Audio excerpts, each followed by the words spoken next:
Buenas tardes, muchas gracias por estar acá. Este plan para fortalecer las competencias de comprensión lectora y expresión escrita está dentro del contexto del trabajo final para optar al grado de magíster en Pedagogía aplicada a la educación superior. La temática general que se abordó fue la alfabetización académica, un concepto que vamos a aplicar en el marco teórico. La asignatura donde se aplicó fue en comunicación efectiva durante el semestre otoño 2016. Al área de electricidad y electrónica, específicamente la intervención que se guió, que se encuestó, que entrega resultados, fue un curso de automatización vespertino. ¿Cuáles fueron las unidades que se intervinieron? Fueron 2 de 4 de la asignatura, una relacionada con comprensión de lectura y la otra con escritura. ¿Cuál fue el problema que se halló no solamente en ese curso, sino en general a medida de que se ha sociabilizado el tema de la comprensión de lectura y la escritura en los alumnos? ¿Qué es este? Los alumnos no evidencian el uso de estrategias de lectura y escritura que favorezcan el desarrollo de habilidades de comprensión de lectura y de producción de texto.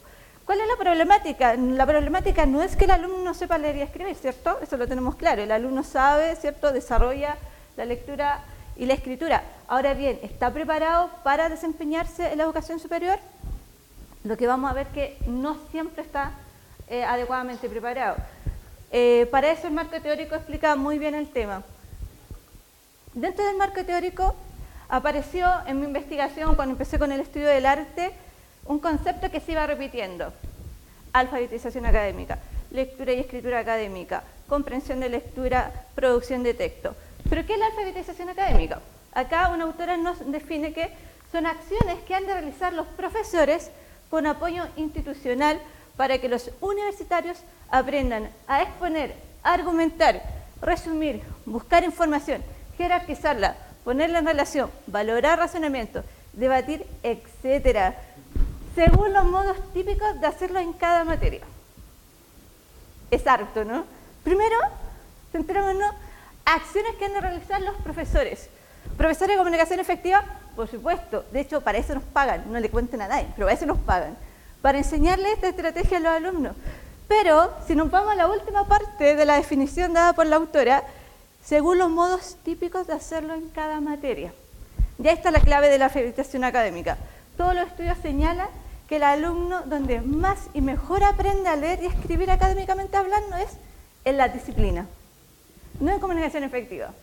Comunicación efectiva simplemente hace entregar herramientas metodológicas para facilitar el proceso de lectura y escritura. Pero ¿dónde el alumno aprende a escribir su disciplina? Con el experto. ¿Y quiénes son los expertos? Los profesores de especialidad. Porque no es lo mismo escribir en el área de salud, no es lo mismo escribir en ingeniería de automatización, no es lo mismo escribir en construcción, en minería, etc. Cada área tiene su modo particular de comunicar. Entonces, cuando hablamos de alfabetización académica, se habla de que todos los docentes, en todo el currículum, debiesen velar porque se desarrollara estas habilidades. ¿Qué hace comunicación efectiva? De acuerdo a lo que le declara como aprendizaje esperado, desarrollar habilidades básicas, dice el descriptor, básicas de comprensión de lectura y de producción de textos. Entonces, ayer hubo algunas ponencias que hablaban, por ejemplo, de presentación de tesis. Por ahí Serena tiene un trabajo muy bueno con el tema de no copiar, ¿cierto? De aprender a citar en norma APA. Son muy útiles, pero si son aisladas, no son muy útiles. Entonces, ¿qué es lo que hace comunicación efectiva? ¿O qué debo hacer yo como profesora de comunicación efectiva? Enseñar a exponer, enseñar a argumentar, a resumir, etc. Pero como herramienta, como instrumentos. Esto, para que sea efectivo, según la alfabetización académica, se debe aplicar en toda la asignatura. ¿Cómo? Hay diferentes metodologías. El estudio del arte es bien profundo en cuanto al cómo hacerlo. Ahora bien, alfabetización académica es un tema que a nivel sudamericano surgió como temática aproximadamente hace 10 años, un poquito más en Argentina y en México. Pero en Chile, hace por lo menos 3 años que recién se está hablando de alfabetizar académicamente al alumno de educación superior. ¿Por qué? Porque se ha observado que el perfil de entrada del alumno viene con debilidades que ya sabemos que lamentablemente tienen que ver con quizás la educación de no calidad de algunos colegios y liceos de enseñanza básica y media. Entonces, ¿qué hacen acá? Al no ser selectivos, ¿cierto? Tenemos un ingreso muy heterogéneo de alumnos y ¿qué tiene que hacer comunicación efectiva? De alguna manera, nivelar. Nivelar por lo menos en herramientas. ¿Cómo? Fueron dos los elementos que se utilizaron, el proceso lector y la escritura procesual. Cuando hablamos de proceso lector, se habla que la lectura se debe dividir en 3 etapas. ¿Pero qué lectura? La lectura académica, la lectura para aprender. Entonces, antes de la lectura es algo que el alumno, uno lo debe guiar para que explore el texto, para que lo ojee. ¿Cómo es eso? Claro, porque no es muy útil que la persona, incluso uno mismo como especialista, se siente los primeros 5 minutos, uno no logra una concentración profunda como para entender los contenidos de cualquier texto, sobre todo un texto académico que es más complejo, ¿ya? Yo primero tengo que acudir a la atención y a la concentración. El antes de la lectura me ayuda a eso, ¿ya? Si el alumno ojea, busca si hay gráfico, imagen, ve el tipo de letra, ve los títulos, las palabras destacadas, se empieza a hacer una idea de lo que puede tratar el texto. Idea que ya durante la lectura va a ir corroborando si se cumple o no. Pero tengo que activar mi cerebro, tengo que motivarlo, atenderlo y concentrarlo. Eso debiese ser unos 5 minutos aproximadamente, o quizás menos. Va a depender de la capacidad de lectura de cada alumno. El segundo proceso, que claramente quizás es el más importante porque es la lectura como tal, es decir, yo ya más concentrado, interesado y motivado, debo aplicar alguna estrategia. La clásica es el subrayado. ¿Ya?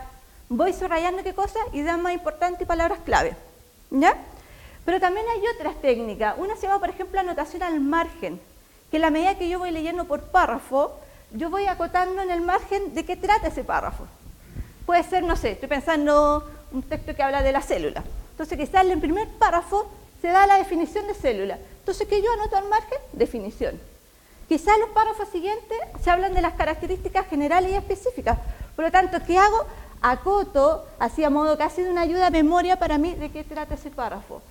Ese tipo de estrategia no solo me sirve para ayudar a entender mejor el texto, sino que si yo tengo que retomar la lectura más adelante o para repasar, para una prueba, tengo una ayuda a memoria. ¿Ya?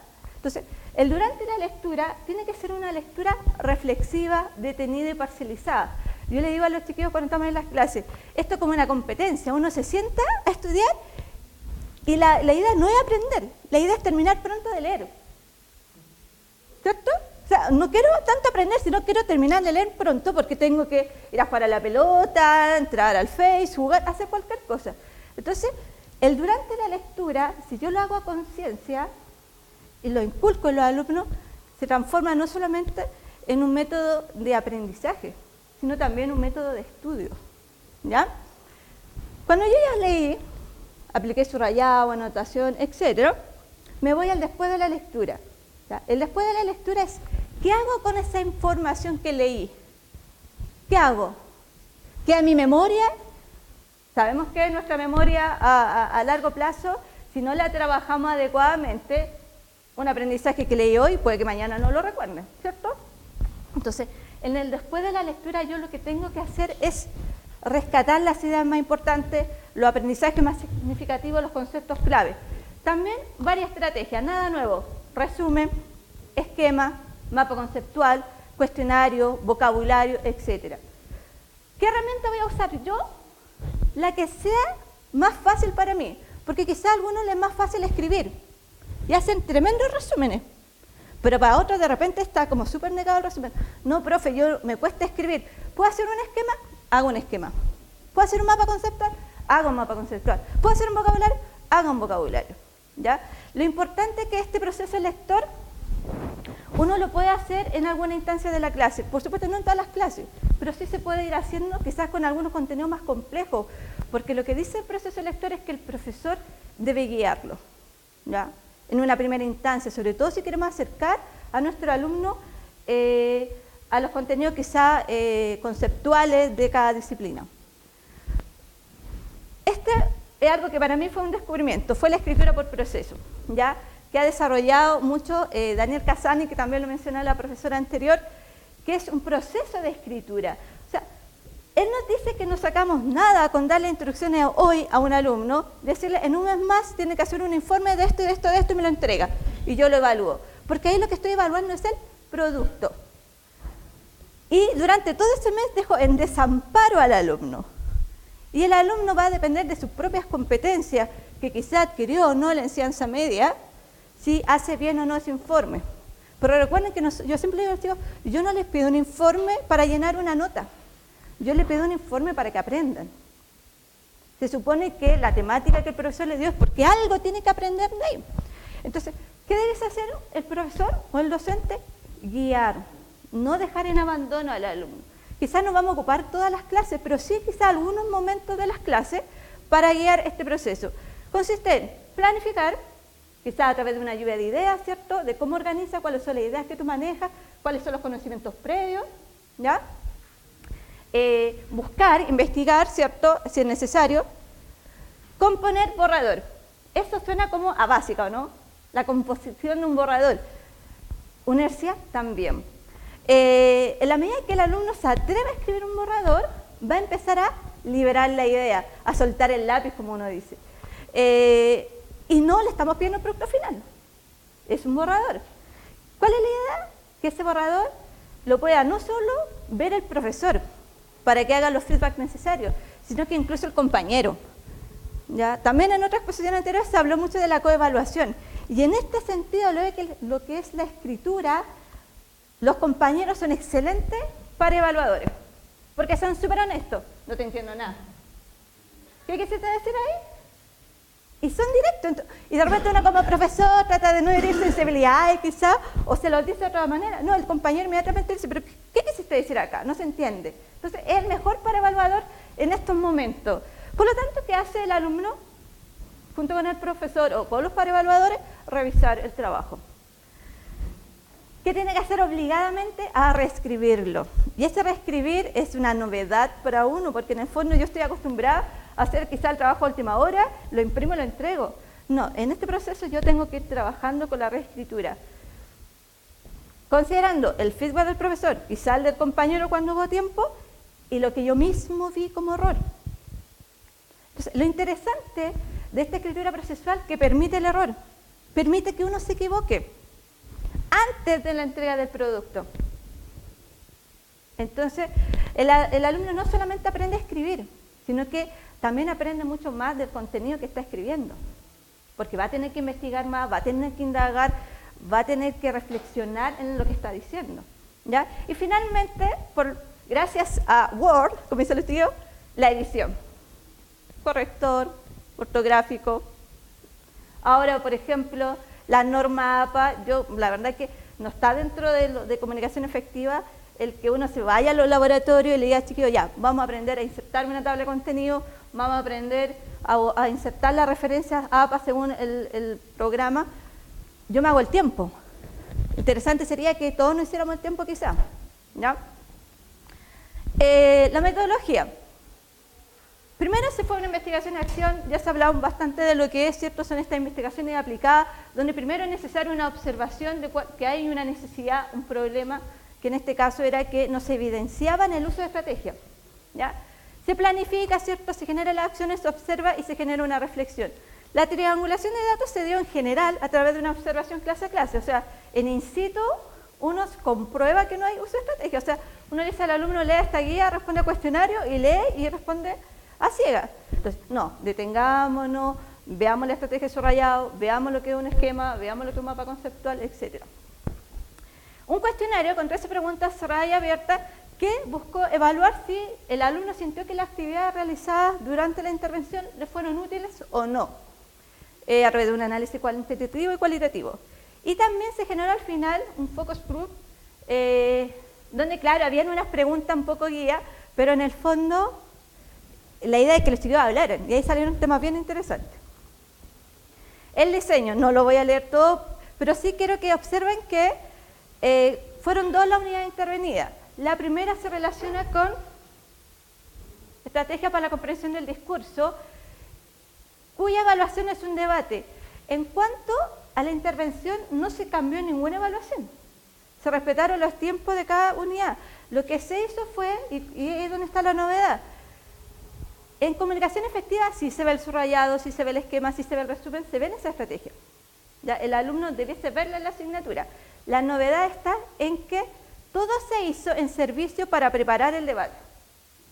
Entonces, la primera clase ellos tuvieron que buscar información sobre el debate.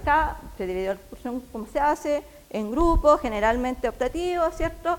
También eligen ellos el tema, más que nada el profesor va diciendo si el tema es pertinente o no.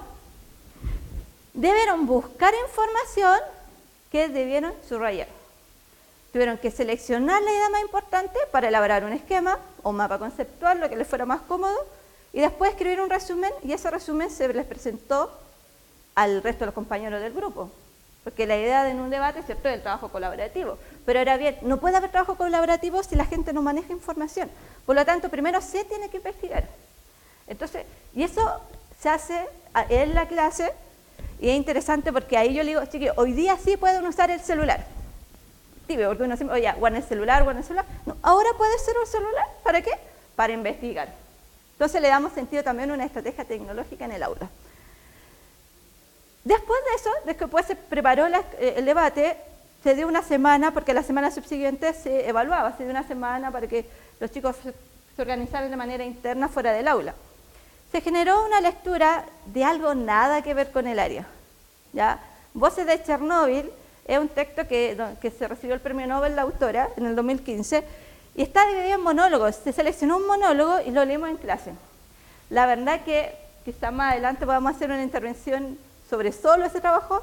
Es un texto muy potente, muy emotivo, que generó mucho debate en el curso porque a grandes rasgos cuenta la experiencia de la esposa de uno de los bomberos que asistió al desastre de Chernóbil y que murió a los 14 días producto del contacto de la radiación. Es un tema tan sensible que no hubo nadie del curso y de los otros que han leído que haya quedado indiferente frente al tema. Primero como temática y segundo en cuanto al tema de la lectura. O sea, varios me dijeron, profe, yo nunca había leído. Y yo sé que es exagerado, ¿cierto? Pero se refieren como a literatura. Yo nunca había leído. O sea, y ahora quiero leer el libro. Entonces ya son impactos que son detallitos que uno va a generar un pequeño impacto en los alumnos. Y la actividad esta era simplemente un comentario. Escriba un comentario de lo que le pareció el texto. También hay harta información ahí que se podría rescatar para otra investigación. Y después al final se hizo el debate y también la autoevaluación, que más que nada la autoevaluación era un modo de que ellos se dieran cuenta cuál había sido su desempeño en el debate. La estrategia para la producción de textos formales tiene como evaluación un ensayo, ¿ya? Escribir un ensayo. El primer problema que nos encontramos frente a escribir un ensayo es que muchos alumnos no saben lo que es un ensayo. Nunca leyeron uno, nunca escribieron uno, o si lo hicieron fue de manera muy aislada, quizá en una asignatura de humanidades en la enseñanza media. Por lo tanto, lo primero que teníamos que hacer era leer ensayo. Yo puse uno de los que se leyeron, ya que uno así como que al azar se llama Yo siempre tengo la razón, de un autor argentino, que lo elegí porque era corto, estaba muy marcada la tesis, incluso era como muy redundante incluso, pero era para que ellos se fijaran un poco en la estructura, ¿ya? Y se hizo un análisis frente al tema porque había que acercarlo a lo que era el ensayo. Después, para seguir un poco en la línea que entrega la guía didáctica de comunicación efectiva, incluí una de las actividades que ellos mencionan, que era escribir un texto argumentativo sobre la programación difundida a través de la televisión. ¿Cuál es la idea? Eso aparece en la guía de docente de comunicación efectiva. Que empezaran a escribir frente a argumentos de un tema que quizá era cercano a ellos, ¿ya? Podía haber sido cualquier tema interesante del momento, ¿ya? El tema de la AFP, el tema del gobierno, de los presidentes, podía haber sido cualquier temática, pero trató de ser una quizás temática un poco más neutra. Y fíjense que ya vamos en la clase 12, ¿ya? Algo que no mencioné antes, la lectura y escritura es muy difícil trabajarlo por separado, se van entrelazando, ¿ya? O sea, se lee y se escribe, se lee y se escribe, ¿ya? Independientemente que hayan dos unidades separadas, se tienen que trabajar en conjunto. Después que ya más o menos profundizamos o se entendió un poco lo que era el ensayo, ya partimos con que cada alumno eligiera el tema de su ensayo, ¿ya? O sea, ¿de qué quiere escribir usted? Hay algunos que prontamente dicen, oye, profe, siempre he querido escribir sobre la libertad de expresión. Súper. Oye, a mí, profe, no sé, por el tema de Siria, surgió el tema de la AFP, el tema de la política, un montón de recursos que el alumno tiene como inquietud y que dice, oye, esta es mi oportunidad para hablar sobre esto. ¿Qué pasa con aquellos alumnos? Profe, no se me ocurre ninguna idea. 5 minutos de entrevista. Ya, háblame de usted. ¿Qué te gusta hacer? ¿Qué no te gusta? ¿Qué te molesta? Cosa que en el diálogo uno empieza a indagar en cuáles son los posibles intereses que él tiene. De ahí uno después hace una observación, ¿no te gustaría hablar quizás de estos temas? Y ahí uno un poco los va guiando. ¿Por qué no es fácil escribir un ensayo? Pregunta, ¿cuántos de los que están acá han escrito un ensayo? 1, 2, 3, 4. Y no es fácil, ¿cierto? No es fácil, ¿ya? Primero, para seguir la dinámica de esta etapa por la escritura por proceso, se planificó a través de una lluvia de ideas. El alumno tuvo que ordenar esa idea de acuerdo a la importancia del argumento, quizás del más importante al menos importante, no sé, y escribir la tesis y el ensayo. Y ya para nosotros escribir una tesis y un ensayo es un poco complicado. Entonces, el alumno, ya, simple, ¿cuál es tu postura frente al ensayo? Parte desde ahí. ¿Qué es lo que piensas tú de esa temática? Esa va a ser tu tesis. De ahí, desenvuélvete. Dentro de comunicación efectiva, no sé si hay algún profesor de comunicación efectiva acá, hay una plantilla de 5x5 que se presentó el 2013 dentro de los recursos de comunicación efectiva. Esta plantilla de 5x5 para escribir un ensayo dice que la estructura mínima es de 5 párrafos de 5 líneas cada uno, es decir, 25 líneas en total. Es la estructura mínima para escribir un ensayo. Primer párrafo, introducción, los 3 siguientes de desarrollo y el último de conclusión. Y un dato que siempre yo les doy a los chicos, un párrafo, una idea.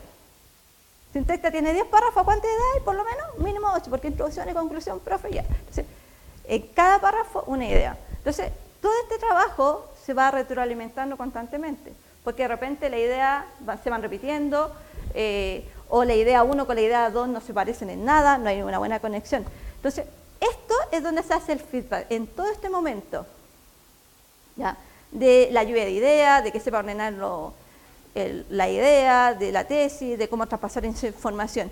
Y como les decía, es interesante porque se va leyendo entre compañeros el ensayo, o el indicio de ensayo, el borrador del ensayo. Por lo tanto, a la hora de escribir el borrador como tal, ya el alumno tiene más o menos claro lo que quiere. Y se reescribe y se edita para ser entregado. Yo me tomo mi tiempo en esto, a veces me paso de la semana, soy honesta, por favor no me reten mis jefes. Porque yo le digo, ¿estás conforme con tu texto? No, profe, todavía no estoy conforme, ya. Dale una vuelta, te lo reviso después.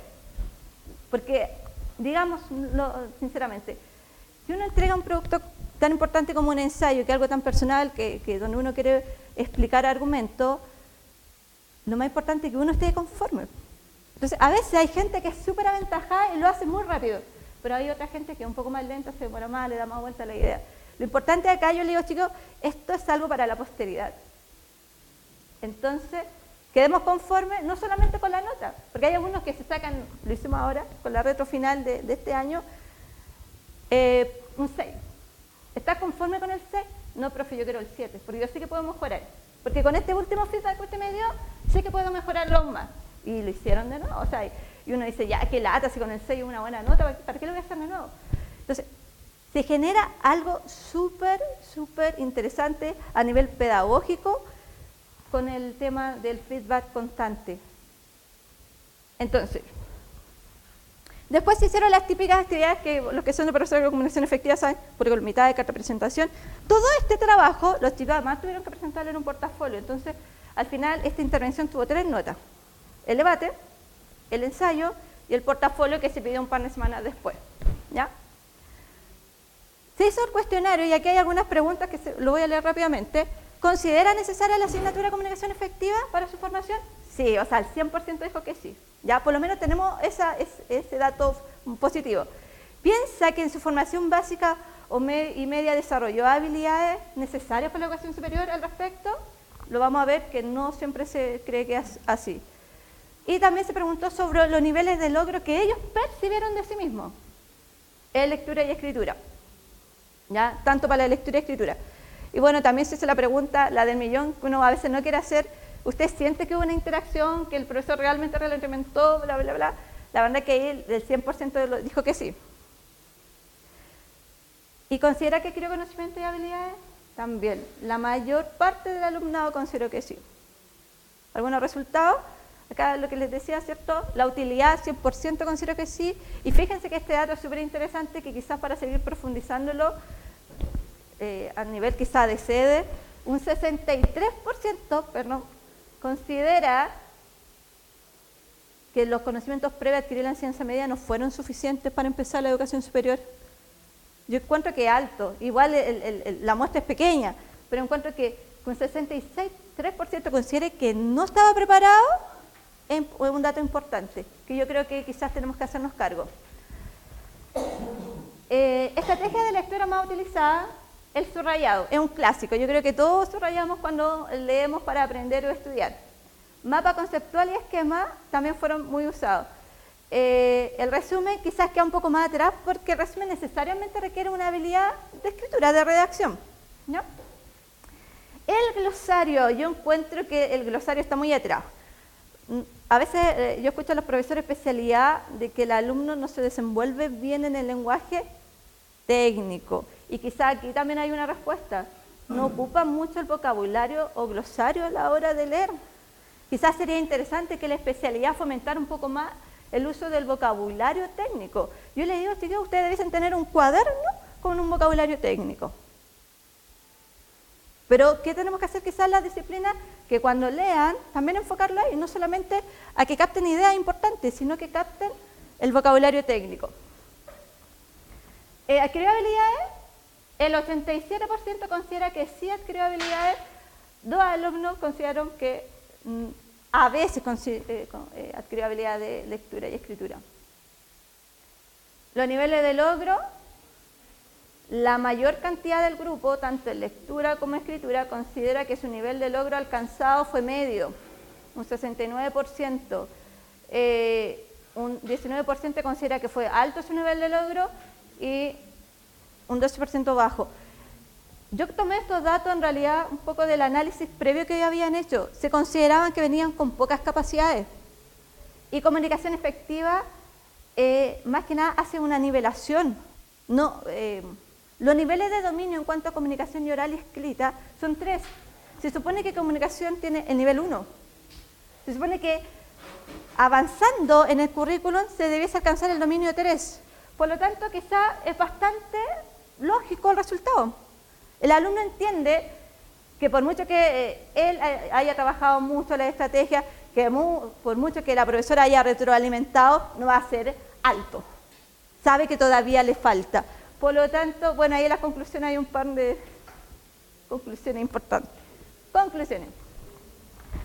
Primero, en cuanto al tema del magíster, yo tengo algunos compañeros acá presentes, la investigación de acción sí es una metodología muy útil para diseñar un plan de mejoramiento al quehacer docente. Yo creo que todos debiésemos hacerlo como docentes, no solamente en la universidad, sino en los otros niveles académicos. Ahora bien, requiere tiempo. Tiempo que sabemos que no tenemos, entonces es un poco difícil hacerlo. Uno mucho lo hace, en mi caso, motivado por el tema del magíster, otros que no están estudiando magíster por la vocación docente, pero no hay que abusar de la vocación docente, ¿ya? La lectura debe ser integrada como fuente de investigación dentro y fuera del aula, pero es súper importante que parta en el aula. Todas las investigaciones al respecto dicen que tienen que partir en el aula con el profesor de disciplina. ¿Lo estamos haciendo? No sé. Yo puedo hablar desde mi perspectiva, yo lo estoy haciendo porque para eso es la asignatura, como decía, para eso me pagan. Pero ¿todos lo estamos haciendo? ¿Estamos velando por el dominio de esta habilidad? ¿Cómo a través de actividades prácticas y variadas que acerquen al estudiante al conocimiento de su campo de estudio? La lectura debe ser integrada, bueno, se repite, ¿ya? La interacción docente, a propósito de la retroalimentación, debe estar abierta al diálogo. Si yo evalúo solo al final, no hubo ningún diálogo con el alumno. Si solo evalúo el producto y lo califico con un 3, por ejemplo, porque quizás todo el informe estuvo muy malo, ¿qué le voy a decir al alumno? Algunos con suerte le dan la nota. Pero el feedback al final es útil, por supuesto que es útil, pero es más útil en el proceso. ¿Ya? Yo podría evitarme tener una mala nota en un informe si yo hubiese retroalimentado en el proceso al alumno. Esto yo lo veo, no sé si en muchas áreas, pero en construcción, por lo menos en Renca se ve mucho porque trabajan con portafolio. Entonces van revisando los avances. Es un trabajo titánico que yo voy a hacer a los profesores, pero lo hacen. Y parten quizás con un portafolio con un 1,8 y quizás llegan a un 5,5 o quizás a un 6. Pero hay una evolución en el feedback. Importante, se debe permitir el error. En el anterior, ¿cierto? En el tema de inglés se debe permitir el error. En escribir también se debe permitir el error, ¿ya? Pero si yo evalúo el error al final, va a ser una mala nota. Pero si el error se va dando en el proceso, hay tiempo para rectificar. En un clima, por supuesto, que promueva la afectividad, el respeto y la superación, la confianza, como se ha hablado en estas charlas. Ya. La lectura y escritura son ámbitos del aprendizaje universitario que deben abordarse desde políticas institucionales, ¿ya? No sirve que el trabajo aislado que hace un profesor de comunicación efectiva, tiene que ser a nivel institucional. Por lo tanto, los programas debiesen fomentar, enseñar y permitir el aprendizaje continuo de la lectura y escritura. Y finalmente, anhelo de los profesores de comunicación efectiva, sería muy efectivo integrar a lo menos una asignatura más de comunicación al plan de estudio de las carreras, tanto técnicas como profesionales. Quizá yo agregaría una en el cuarto semestre y una de acompañamiento de tesis, que es lo que hacen algunas universidades, ¿ya? Que tienen algunos programas, la Universidad de Chile, de lectura y escritura académica, de acompañamiento de tesis, por ejemplo. Sería súper interesante, yo creo que es una necesidad que tenemos por el perfil de entrada que tenemos y por el gran trabajo que requiere el leer y aprender a escribir académicamente hablando. Sobre todo, que nosotros estamos en esta transformación, ¿cierto?, de lo académico esencial, que es muy importante, pero a esto de la investigación. O sea, tanto alumnos como docentes debemos estar alfabetizados académicamente. Entonces, es una tarea pendiente a nivel quizás de sede, pero yo creo que a nivel institucional, y no solamente INACAP, a nivel internacional. ¿Ya? Muchas gracias.